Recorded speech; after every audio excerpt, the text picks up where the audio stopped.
Hey everyone, I'm Olivia. I'm 17, top of my class, and completely obsessed with art and history. My room's covered in posters of Roman architecture and Renaissance paintings. Yeah, I'm that kid. Olivia, dinner's ready. My mom's voice echoed up the stairs. I sighed, putting down my sketchbook. Another family dinner, another chance to feel like the invisible child.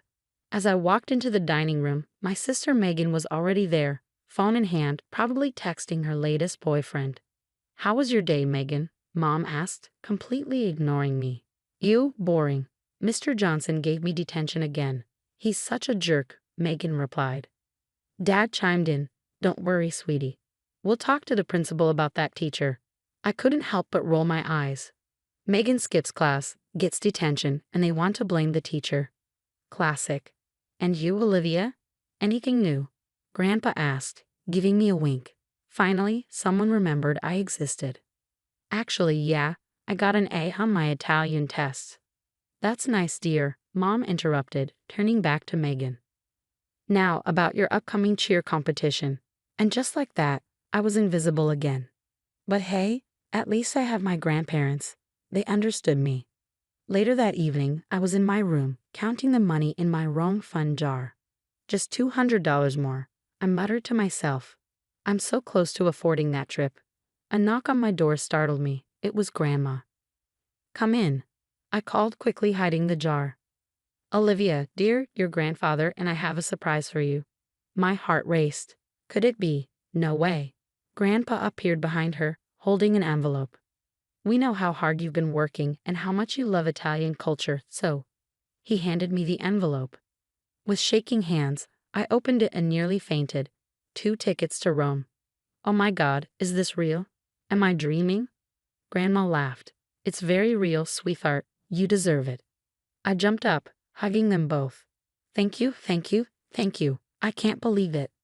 Just then, Megan barged in. "What's all the noise about?"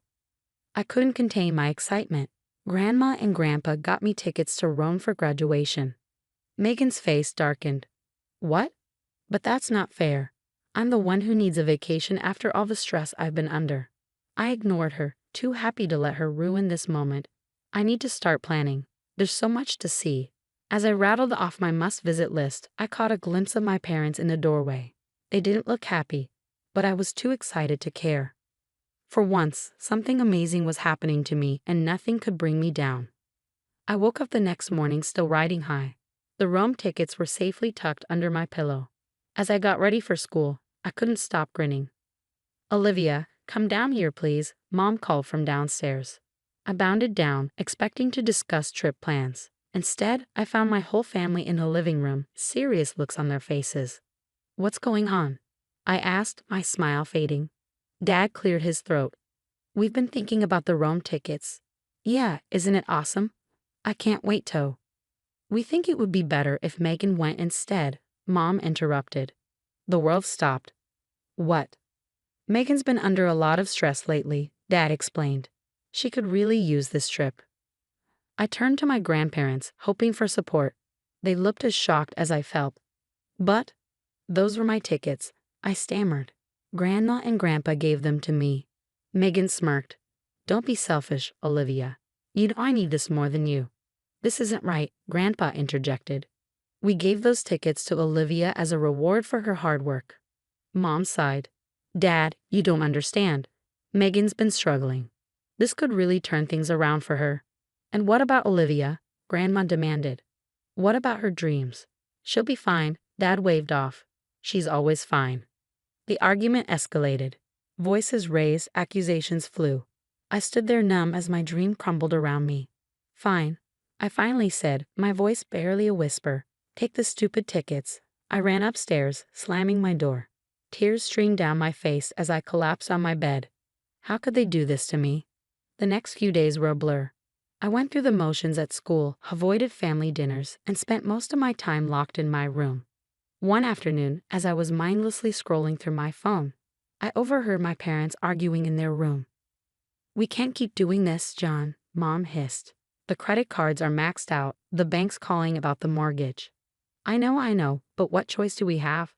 We can't let Megan's mistakes ruin her future." My ears perked up. Mistakes. What mistakes? Maybe if we dip into Olivia's college fund again. I gasped, then quickly covered my mouth. My college fund. They've been using my money. Suddenly, everything started clicking into place. The new car Megan got last year, the expensive cheerleading camp, the constant shopping sprees. I felt sick. They'd been stealing from me to cover Megan's screw-ups. That night, I couldn't sleep. My mind raced with questions. How long had this been going on? How much had they taken? And most importantly, what was I going to do about it? As I lay there, staring at the ceiling, a plan began to form. If they thought they could walk all over me, they had another thing coming. Two can play at this game, I whispered to myself. The next morning, I put on a fake smile and joined the family for breakfast. Megan was babbling about her upcoming Rome trip. I'm thinking of extending my stay, she said casually. Maybe hit up Paris too. Mom and Dad exchanged worried glances. I bit my tongue, storing away this information. As I headed out for school, I made a detour. It was time to pay a visit to the bank and find out exactly what was going on with my accounts. The game was on, and I was playing to win. The bank visit was a real eye-opener. My college fund was practically empty. It was time to call in the big guns. Jake, I need your help, I said, cornering my best friend at his locker. What's up, Liv? You look like you've seen a ghost. I lowered my voice. I need you to hack into my parents' financial records. Jake's eyes widened. Whoa, that's heavy. What's going on? I spilled everything, the Rome tickets, the overheard conversation, the empty college fund. Jake listened, his face growing more serious by the second. I'm in, he said finally. Meet me at the library after school. For the next week, Jake and I spent every free moment digging into my family's finances. What we found made my stomach turn. Look at this, Jake pointed at his laptop screen. Your dad's been siphonning money from the family business for years. I leaned in, squinting at the numbers. But where's it all going? Jake pulled up another window. Looks like most of it's been covering Megan's expenses, unpaid credit cards, car payments, even bail money. Bail money? I gasped. What the hell has she been up to? As we dug deeper, the picture got uglier. Dad had been cooking the books, taking out shady loans, even dabbling in some not-so-legal side hustles to keep up with Megan's lifestyle and cover their mounting debts. This is insane, I muttered, running my hands through my hair. What am I supposed to do with all this? Jake gave me a long look. You know what you have to do, Liv. I did know, but the thought of turning in my own parents made me sick. That night, I tossed and turned, weighing my options. On one hand, they were my family. On the other, they'd stolen my future, betrayed my trust, and broken the law. By morning, I'd made my decision. It was time to take action. First stop, my grandparents. I laid out everything Jake and I had discovered. I can't believe it, Grandma whispered, tears in her eyes. How could they do this? Grandpa's face was grim. What do you need from us, Olivia? Your support, I said, and maybe a place to stay when this all goes down. They agreed without hesitation. Next, I approached Ms. Rodriguez, my favorite teacher. She'd always been in my corner, and I needed an adult on my side who wasn't family. This is a serious situation, Olivia, she said after I explained everything. Are you sure you want to go through with this? I nodded. I have to for my future, and honestly, for Megan's too. This can't go on. Ms. Rodriguez sighed. All right, I'll help however I can. With my allies in place, Jake and I started formulating our plan. We need to gather irrefutable evidence, Jake said. Something they can't wiggle out of. I thought for a moment. The family reunion next month. Everyone will be there, including Dad's business partners. Jake grinned. Perfect. We can set up hidden cameras, maybe even get some of them to incriminate themselves on tape. As we hashed out the details, a mix of excitement and dread bubbled in my stomach. This was really happening. You okay? Jake asked, noticing my expression. I took a deep breath. Yeah. It's just, once we do this, there's no going back. Everything changes. Jake squeezed my hand. Sometimes change is necessary. You've got this. Live. I nodded, steeling myself. The countdown to the family reunion and the biggest confrontation of my life had begun. The day of the family reunion arrived and my heart was pounding. Jake and I had spent weeks meticulously setting everything up. Hidden cameras were in place, and we had a fail-safe plan to expose everything. As family members and Dad's business partners began to arrive, I plastered on a fake smile. "Great to see you, Uncle Bob. How's the golf game?" Meanwhile, Megan was holding court in the living room, bragging about her upcoming Rome trip. "It's going to be so amazing. I might even stay for a whole month." I caught Mom and Dad exchanging worried glances. Showtime. I clinked my glass to get everyone's attention. "I'd like to make a toast to family and to the truth."